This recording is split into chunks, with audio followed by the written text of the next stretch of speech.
On ne peut pas parler aujourd'hui de vivre ensemble si aujourd'hui dans une société on ne sait pas ce que c'est vivre ensemble. Donc il faut qu'on incarne ces valeurs et on les incarne à travers nos actions. C'est ça le principe d'une démarche d'éducation populaire, hein. C'est d'être dans le faire, c'est d'être dans aussi la réflexion, dans l'action.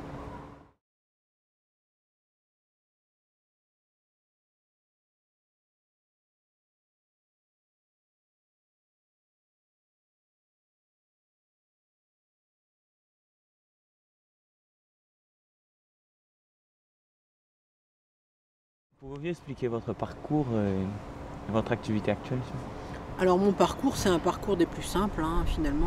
Voilà, je suis une fille qui est née quelque part et qui s'est engagée dans des associations, qui a fait des études, ce qu'il faut faire pour essayer de comprendre le monde qui nous entoure. Je suis permanente au sein du mouvement d'éducation populaire des Francas et par ailleurs j'ai un engagement personnel, bénévole, au sein d'associations locales ici sur l'île.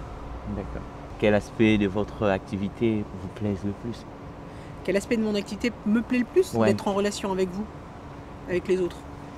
Voilà, d'être en empathie aussi avec les autres. De vivre les choses avec les autres, de les comprendre, de se faire comprendre. Voilà, D'accord. d'avoir des relations humaines toutes simples. D'accord. Ça signifie quoi pour vous exercer dans un quartier populaire? C'est le vivre, ce quartier. C'est être avec les gens, c'est imaginer des choses qu'on n'imagine pas faire dans ces endroits-là, qui sont souvent regardés comme des endroits où on ne fait pas grand-chose, où on fait peu de choses. Voilà, où on ne peut pas faire de choses, où c'est des zones de non-droit. C'est là où on a le plus de droits finalement, dans ces quartiers-là. Alors, quelles sont les valeurs citoyennes que vous véhiculez dans le cadre de votre activité? Les valeurs citoyennes, il y en a plusieurs, hein. C'est déjà celle de la laïcité. D'accord. Voilà, c'est les valeurs de la République, de la démocratie, c'est la représentation de la société civile, c'est la participation, il y en a plein. Voilà, c'est le droit d'être soi comme on est, par rapport à ce qu'on pense, par rapport à ce qu'on représente. Voilà. Comment vous définissez-vous étant que citoyenne alors, personnellement? Comment je me définis en tant que citoyenne? Mhm. Au même titre que les autres, quelqu'un qui agit, qui pense et qui essaye d'avancer là où elle est, avec d'autres, l'intérêt général, pour tous et avec tous. Donc dans une démarche d'éducation populaire. Alors, selon vous, quels sont les droits et les devoirs des citoyens? Le droit du citoyen et de ses devoirs, c'est déjà de faire en sorte qu'il puisse être reconnu, se faire reconnaître. Donc c'est aussi à lui de se prendre en main et d'y aller, quoi. De pas attendre tout de tout. Et du système, puisque le système c'est le citoyen qui le construit, hein. Il participe à la construction du système dans lequel il est, donc il le comprend, il doit le comprendre. Il doit agir pour le modifier si à un moment donné il est en désaccord avec ce système qui ne tourne pas très rond, quoi. Chacun peut se retrouver à travers un droit qui prédomine. Alors c'est le droit des femmes, c'est le droit à la liberté, c'est tout ça qui compose aujourd'hui la citoyenneté, hein. Il n'y en a pas un qui prédomine plus l'autre, parce que sinon on va commencer à mettre les gens les uns contre les autres. Et un projet de société, c'est pas ça. Un projet de société, c'est quand même rassembler des gens qui ont l'intérêt général et qui défendent un intérêt général. Et je pense qu'aujourd'hui, l'intérêt général pour les citoyens, c'est de se sentir bien dans cette société dans laquelle on vit ensemble. Voilà. Dans votre activité, où se trouve la citoyenneté? Dans mon activité, la citoyenneté, elle se trouve tout le temps, partout.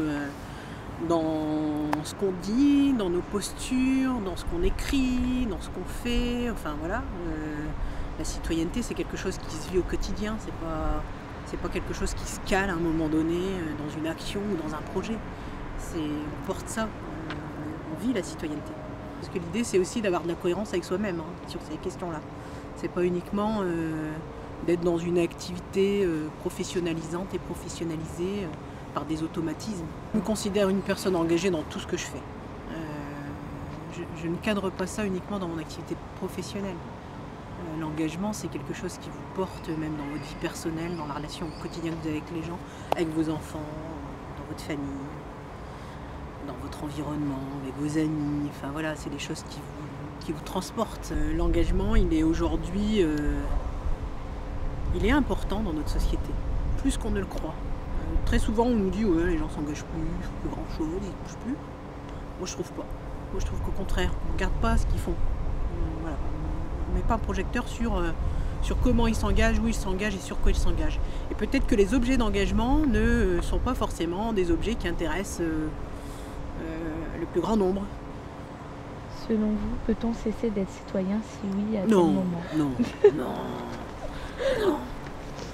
Non. À partir du moment où on est dans un cadre socialisant, on vit cette société et donc forcément la citoyenneté, elle est de fait, elle s'exerce de fait. Alors elle se transmet, elle s'apprend, elle se construit, elle se réfléchit, mais de fait on vit dans une société citoyenne, on est en lien avec des citoyens qui se préoccupent de l'objet social dans lequel ils sont. Comment parvient-on à rester ouvert dans l'échange? Alors ça c'est une bonne question Tatiana, parce que c'est pas simple. Parce que forcément, comme on est des humains, on n'est pas parfait. Hein. Il y a des choses qu'on sait faire, il y a des choses qu'on sait moins faire.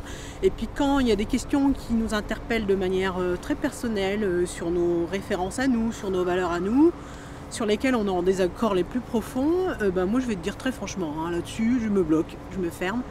Après je reviens, mais dans un premier temps, je me dis comment je peux essayer d'accepter finalement ça. Et jusqu'où je peux accepter. Et pourquoi je dois accepter.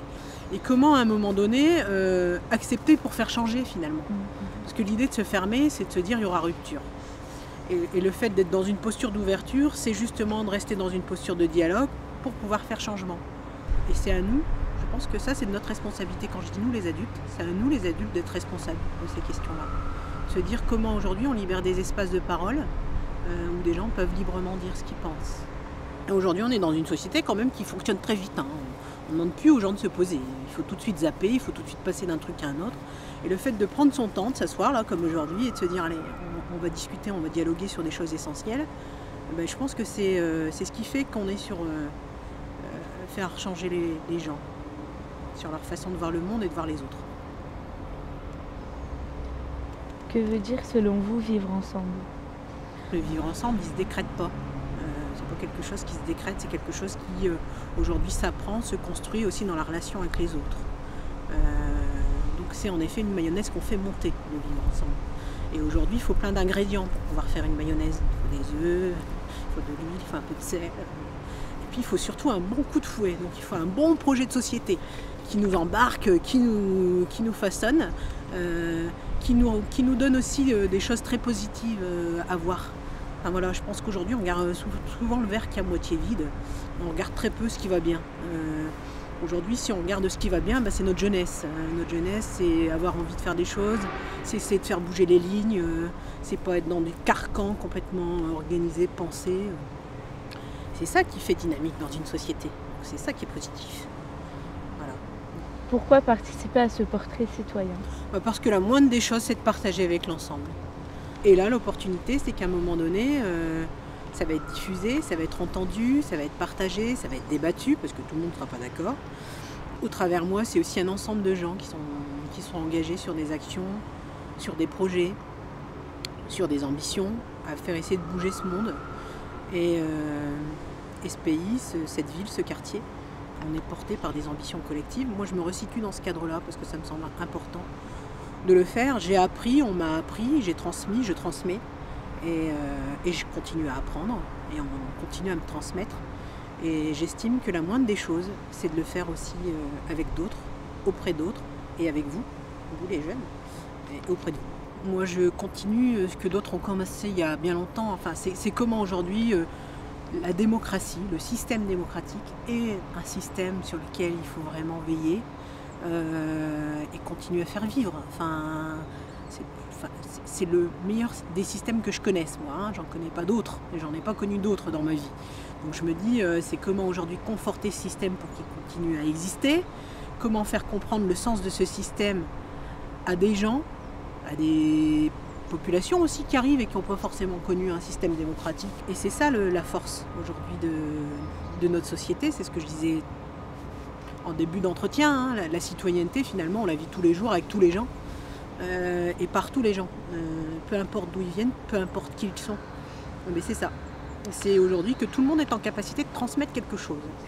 Il faut juste savoir regarder ce qu'on va transmettre et comment on transmet. Voilà. Donc transmettre aux jeunes générations pour qu'elles-mêmes puissent être dans une posture à transmettre à d'autres. La question du partage, de l'échange, du désaccord, du débat, se remettre à parler ensemble sur des vrais sujets qui font qu'on est nous. Voilà. C'est fini. Je pense que j'ai répondu à côté, mais j'ai répondu ce que je voulais dire. C'est le principal.